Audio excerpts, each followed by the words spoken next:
Brilliant. Well, thank you very much, everyone, for joining today's presentation. My name is Mario Kiriakou. I'm one of the co-founders here at Ratio, and I'm going to be leading us on today's presentation as we explore how to supercharge your legal digital engagement strategy.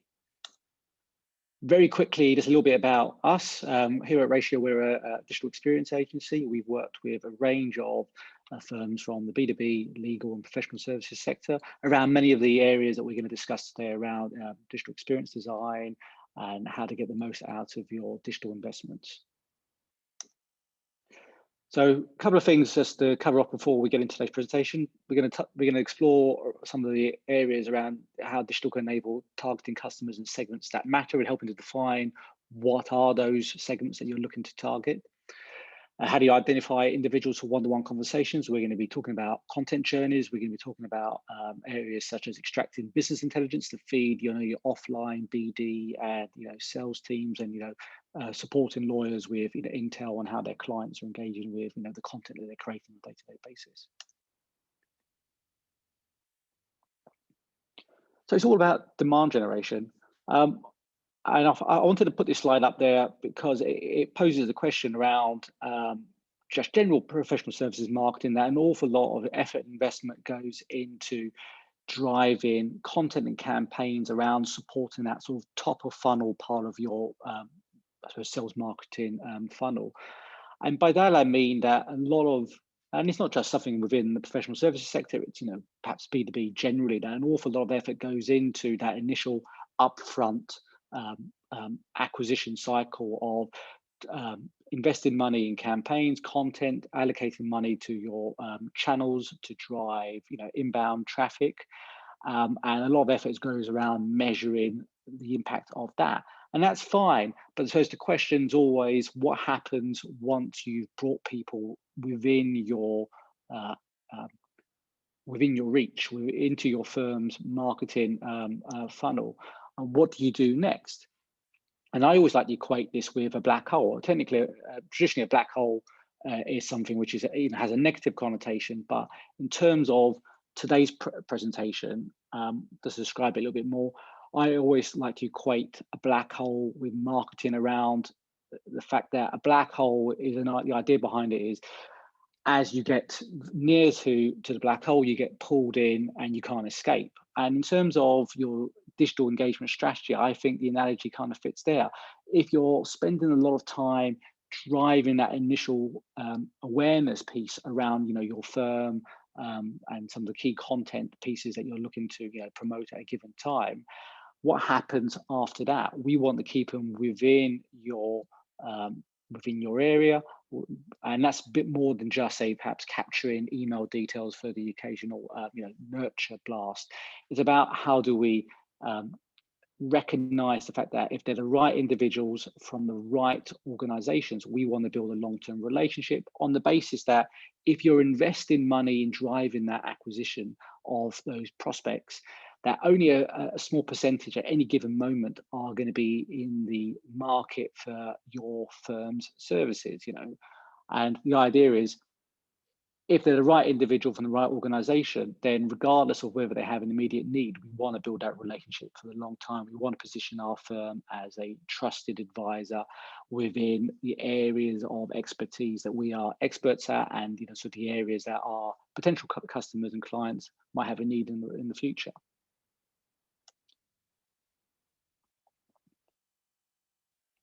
And the digital engagement strategy looks to solve a couple of problems which, just generally speaking, I see arise, whenever we speak to professional services firms.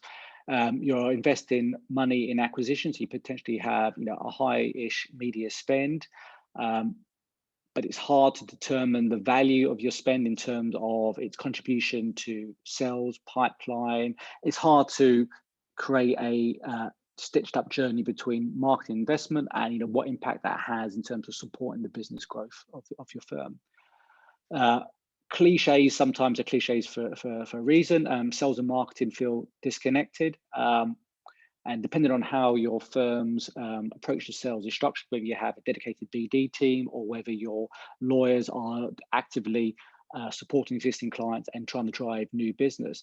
The cliche rings true that in terms of digital to BD, there's a lot of work we could do in terms of stitching up that journey and helping support the offline part of a potential prospect client's experience, because ultimately, regardless of the type of marketing you're doing, the type of services you're looking to promote, ultimately marketing is there to support your offline team's goals of retaining customers, obtaining new clients, and growing their business. Digital engagement also looks to solve a challenge around, I've mentioned already, around what happens once that prospect initially engages with you. They click on a LinkedIn ad, they receive a newsletter, they engage with one of your events. We don't just want them to read once, view once and leave. We want them to keep them coming back and build that relationship with them over long term. And what does engagement look like beyond email and events? So why do we need to talk about digital engagement? I mean, there's a couple of reasons. One, I always believe that a digital engagement strategy is not necessarily something that, and we explain as we go through today's presentation, it's not something that you can, I suppose, just switch on in 1 week or 1 month. It's incremental steps over a period of time to get you there. And it could be about building digital engagement across one single channel before moving on to involving different channels. But the idea around it is to help make your lives as marketers easier. One of the things which comes up, we see marketers run on a regular basis, and we actually ourselves do something similar as an agency, is the big quarterly campaigns. And this is not necessarily a negative. A lot of effort goes into quarterly campaigns around the content creation, the themes, the events, etc., the collateral that goes around it. But also it requires an awful lot of work. And typically what we see is marketing teams will create these campaigns, go all out for a quarter, then move on to the next campaign in the following quarter. But the challenge around this is that content doesn't cease to be relevant once you move into the next quarter. It's still relevant for a subset of your audience on an ongoing basis. The challenge then is how do we recognize digitally which clients or prospects are interested in that content campaign? How can we profile them? How can we recognize that intent that they have an interest in this type of campaign? And how can we then build that into an engagement strategy that feeds this campaign content on a regular basis? As I mentioned before, what happens once someone clicks on your link? We want to design the experience and the journey that happens next. And part of this also is about making marketing ultimately look as good as possible. It's about lowering the investment that marketing makes by improving the total return on investment across marketing channels. If we think about the digital engagement strategy alongside your campaign acquisition efforts, it's about ultimately making those campaign acquisition efforts, whether you're spending X amount of pounds on LinkedIn advertising or Google PPC, it's about helping that investment, that traffic, become more cost effective over the long term. Because if we can keep your audience engaged, it means that incrementally we can support the pipeline creation efforts of your business by having a larger pool of prospective clients that we can nurture across on an ongoing basis.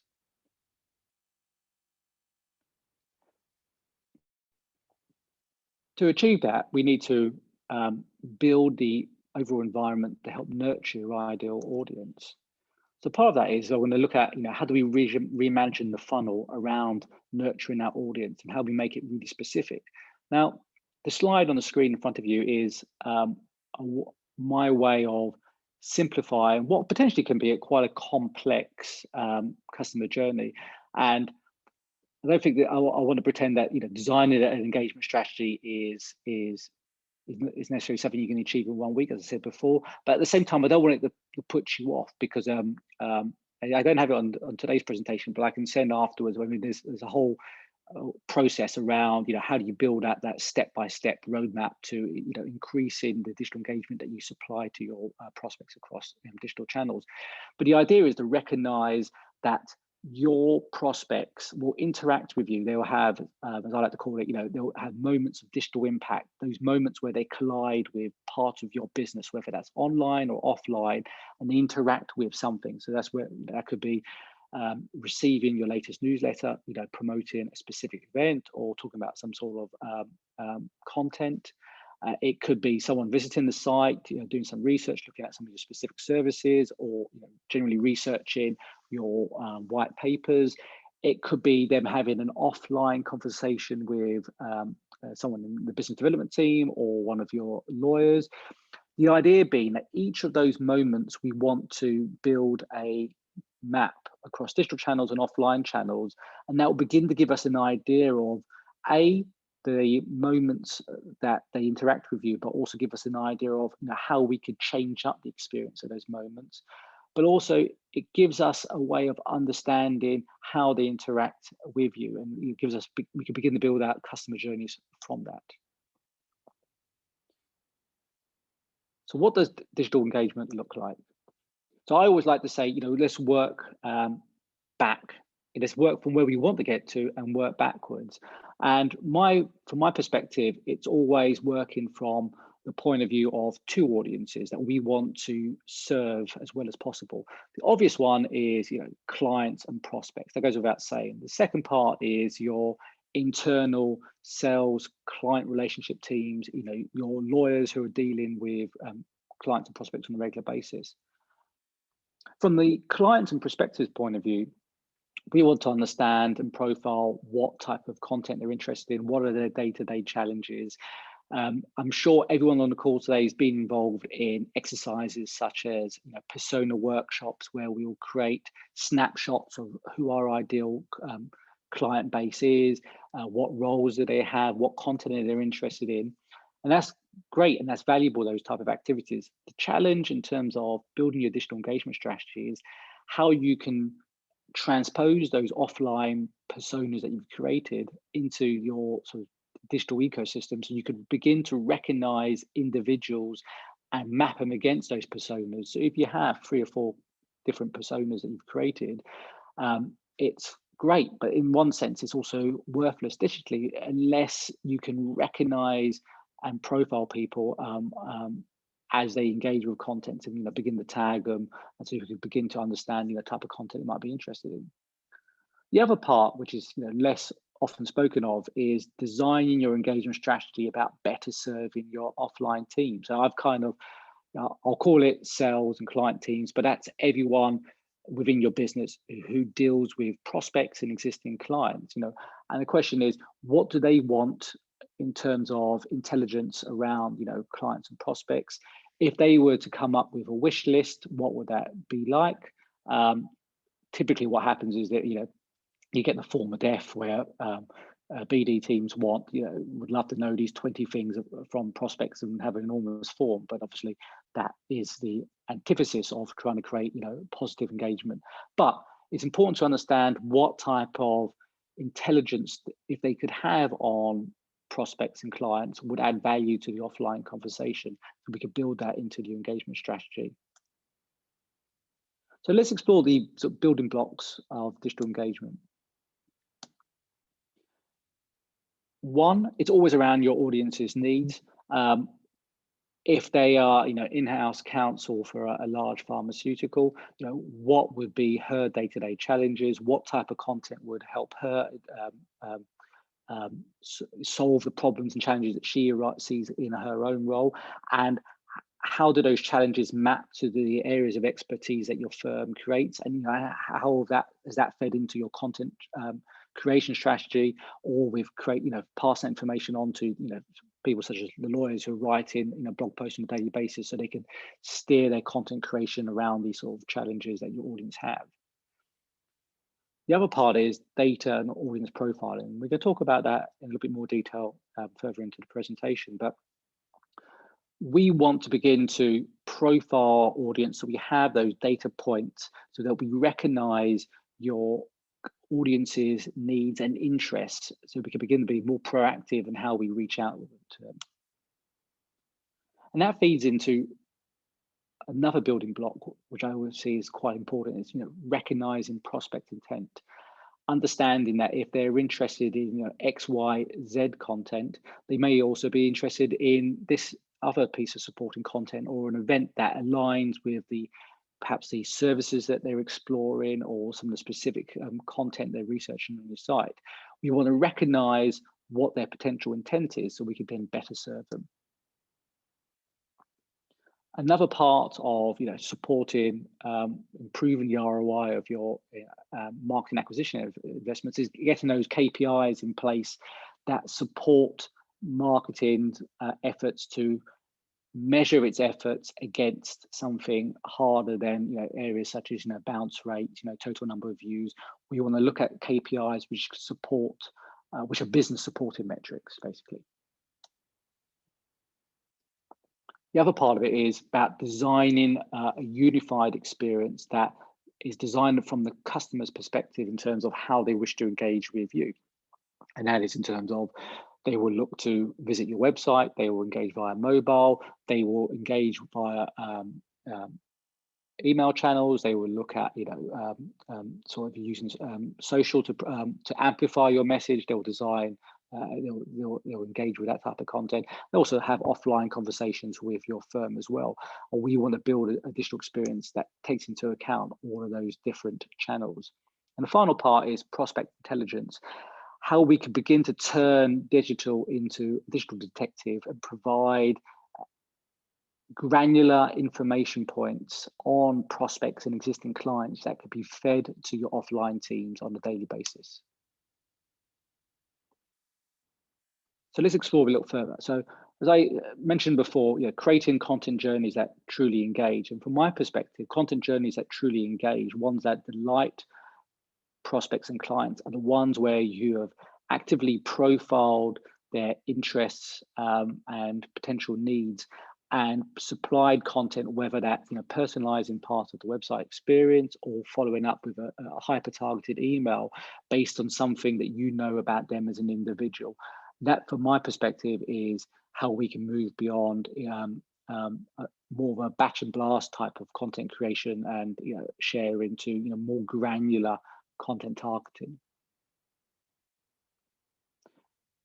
But how do we get to that? So I always like to say we start with the online experience not mirroring the offline experience.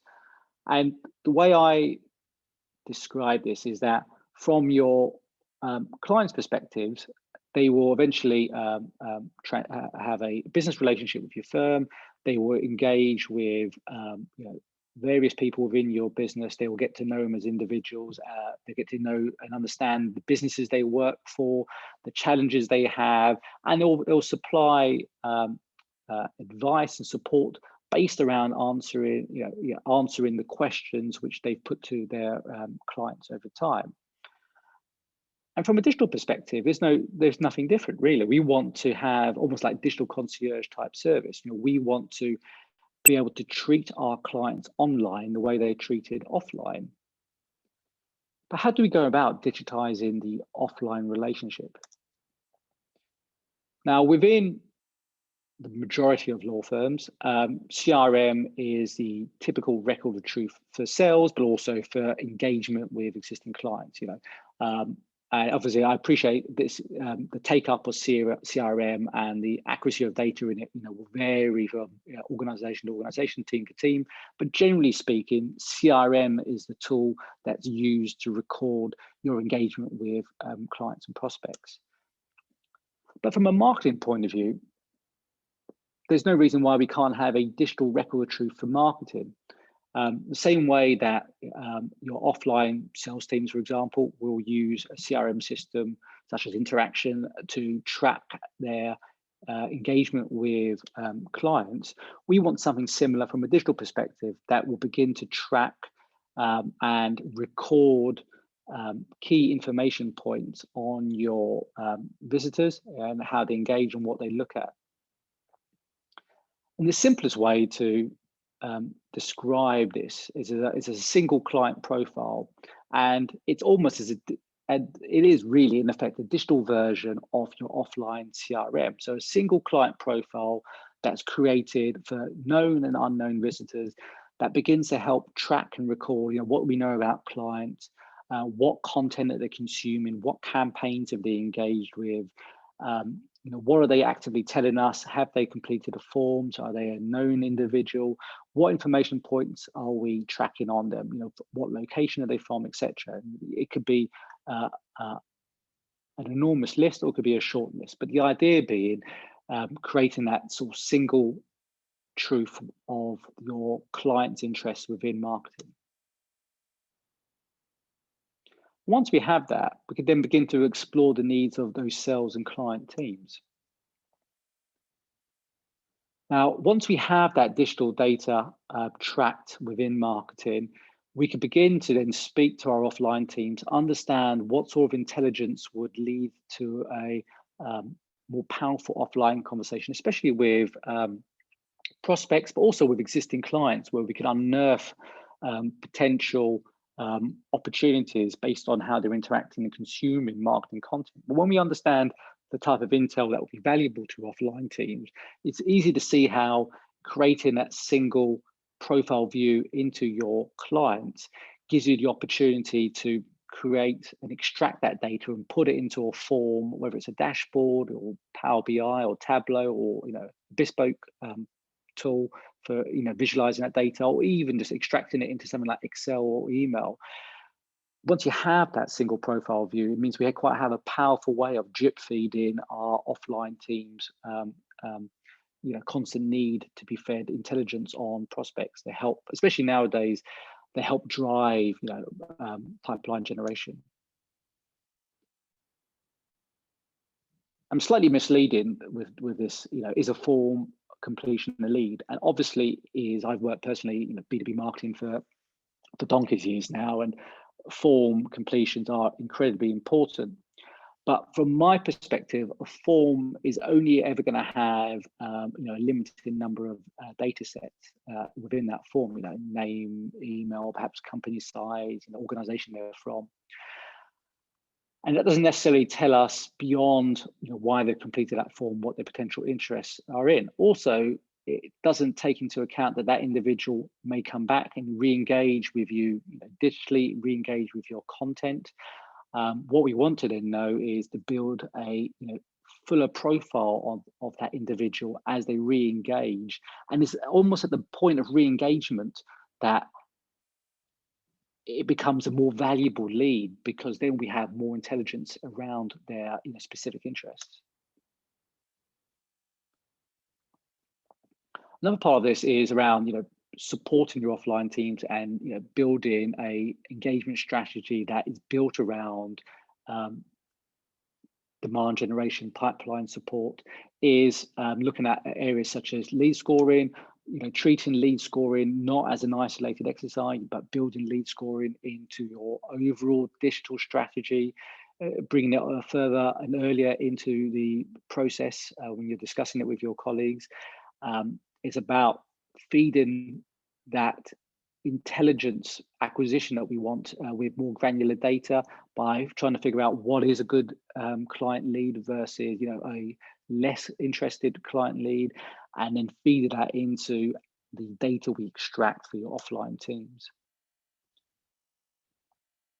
Because ultimately what we're looking to do is to build a flow of prospect and customer intelligence around how your offline teams behave. So yes, digital engagement should always be around better serving your clients, but we should treat your offline teams as almost as an equal of equal importance in terms of designing that digital strategy, because ultimately we want to serve those two audiences. Because by serving the client audience, we make their lives easier in the sense that we can help find the content they're interested in much quicker. We can delight them by being targeted around the content that we supply via email or personalization on the website. But it's also about that, as I mentioned before, ultimately selfish part of marketing, which is, can we make marketing be integral to the growth of this business by proving the value that digital has in driving recurring business for the firm. So it's moving on with that digital detective. We worked with a client of ours recently. They're a professional services firm, Capco, and they had sort of similar challenges in terms of they are a partner-based organization with partners across the world. And what they were looking to do is to actively profile and track how prospects and existing clients were interacting with their content.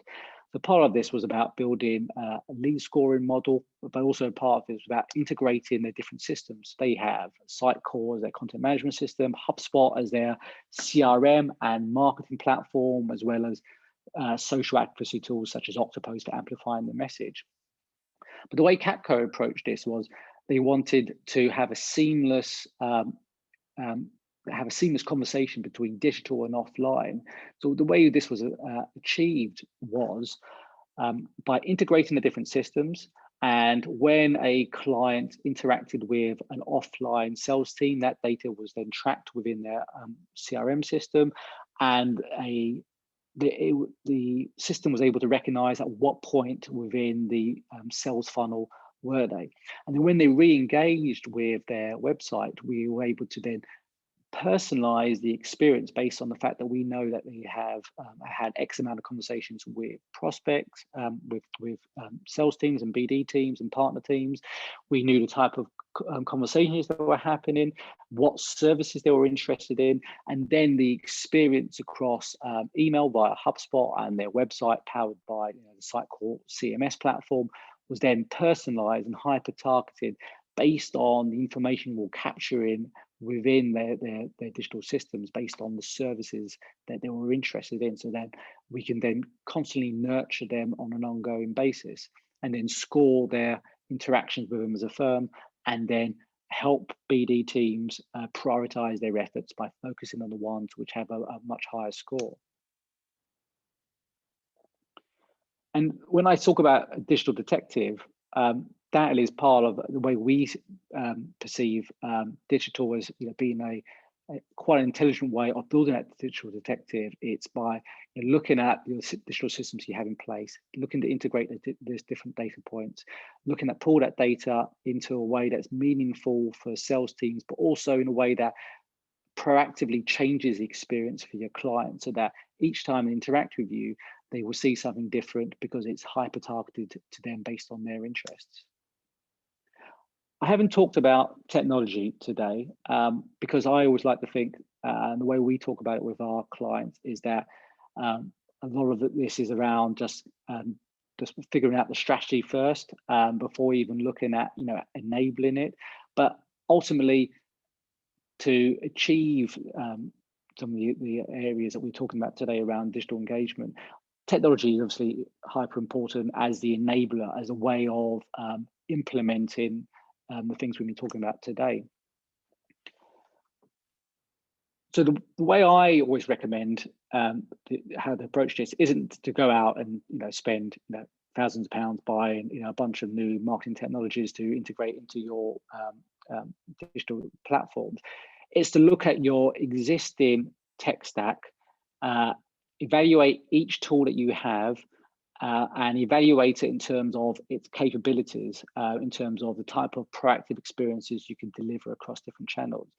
And you'll always be surprised by the capabilities that the tools that you have that you're perhaps not aware of. So we always call it, the mystifying capabilities, because each of these tools are typically SaaS-based.